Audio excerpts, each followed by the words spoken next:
The elegant Princess of Wales, Kate Middleton, visited the Robertson Barracks in Norfolk, where the regiment of the Queen's Dragoon Guards is stationed.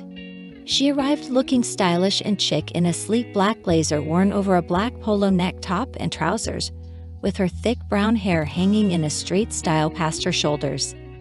This monochrome outfit comes after Karim Reutfeld, editor of Vogue France, suggested Kate should wear more black outside of funerals and opt for channel items more often. Reutfeld praised Kate's fashion sense overall, but found it a bit too polished for her personal taste.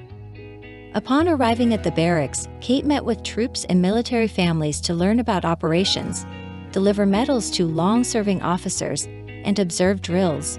She had an in-depth conversation with a mother whose family is involved in the regiment. It wasn't long before Kate swapped her refined outfit for tactical gear, a camouflage jacket, vest, and helmet, to fully immerse herself in the military exercises. The highlight was when Kate got behind the wheel of a 7-ton Jackal 2 armored patrol vehicle and took it for a spin, driving it smoothly around the grounds. The driving instructor who accompanied her was impressed, saying she was a natural despite the vehicle's heavy weight and high power compared to her Land Rover at home. Kate exclaimed, "It's really great," after stopping the Jackal 2, noting how responsive it was given its huge size. This visit to the 1st Queen's Dragoon Guards was Kate's first since becoming Colonel-in-Chief of the regiment in August, appointed by King Charles. During her time engaging with the regiment, she will also have the chance to give a promotion to corporal rank to one of their pawnees. As she toured the barracks, the princess saw real-time demonstrations of the regiment's operations and how they function. She also met more families of the Queen's Dragoon Guards who live in the nearby village, taking the time to speak individually with each person and introduce herself to the children, asking their ages and names. One mother described Kate as friendly and down-to-earth, though her kids were a bit starstruck meeting royalty. But Kate could relate, having experienced military life herself with Prince William's service. The Queen's Dragoon Guards have a rich history, being formed in 1959 from the amalgamation of the 1st King's Dragoon Guards and the Queen's Bays. Kate's visit allowed her to connect with the regiment she now heads and gain valuable first-hand experience with their work protecting the country. The Queen's Dragoon Guards is a prestigious British Army cavalry regiment with a long and storied history going back over 300 years. They specialize in reconnaissance, which involves stealthily gaining intelligence about the enemy's movements and strategies. This allows them to stay one step ahead of their opponents on the battlefield.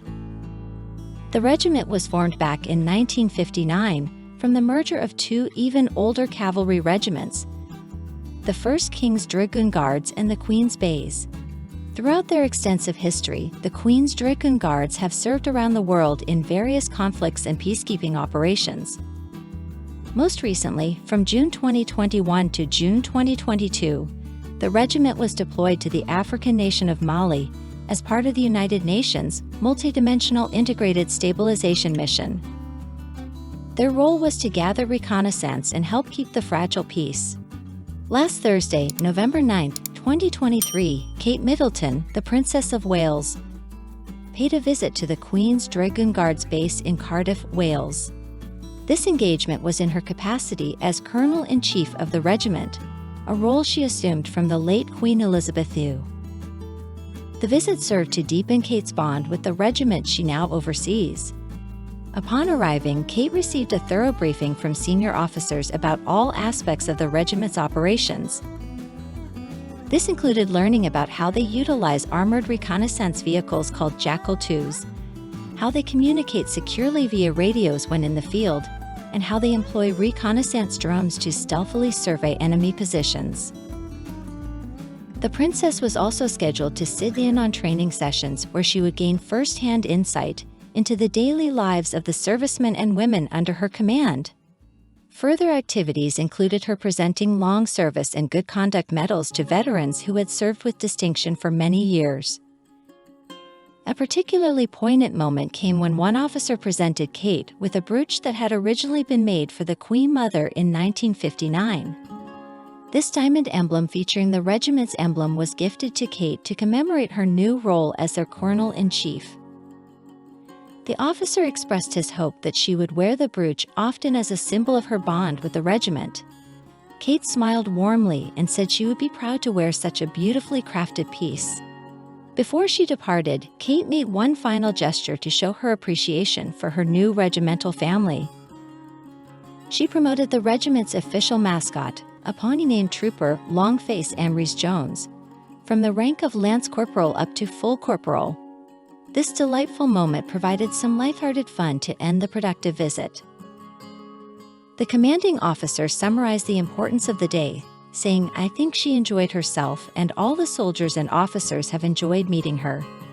He was likely very pleased to see Kate taking such an active interest in the troops under her command. She clearly wanted to go beyond merely being a figurehead to engage meaningfully with the regiment. Meanwhile, Kate's husband Prince William was off in Singapore on his own royal duties. William was hosting his Earthshot Environmental Prize ceremony there this year. During his time in Singapore, William made some interesting comments about wanting to go beyond the traditional royal approach of merely being a patron for causes. William praised the work of the rest of the royal family in spotlighting important issues. However, he said he wanted to do more than that. He aimed to take real action to drive change on the causes he cares about, like homelessness. The prince said he hoped to help build housing, provide mental health services, and open up job opportunities for those in need. His remarks likely raised some eyebrows back at Buckingham Palace. William seemed to be staking out a bold vision for a more activist monarchy under his eventual leadership as king. It remains to be seen how his view will mesh with the more cautious institutional traditions of the British monarchy. But on that day, while her husband was philosophizing about the crown's future, Kate was focused on strengthening the royal family's ties to the present. Her visit to the Queen's Dragoon Guards honored tradition while also letting her form her own personal bond with the storied regiment she now oversees. It was part of her ongoing transition as she grows into her new roles and duties as the Princess of Wales and future Queen Consort.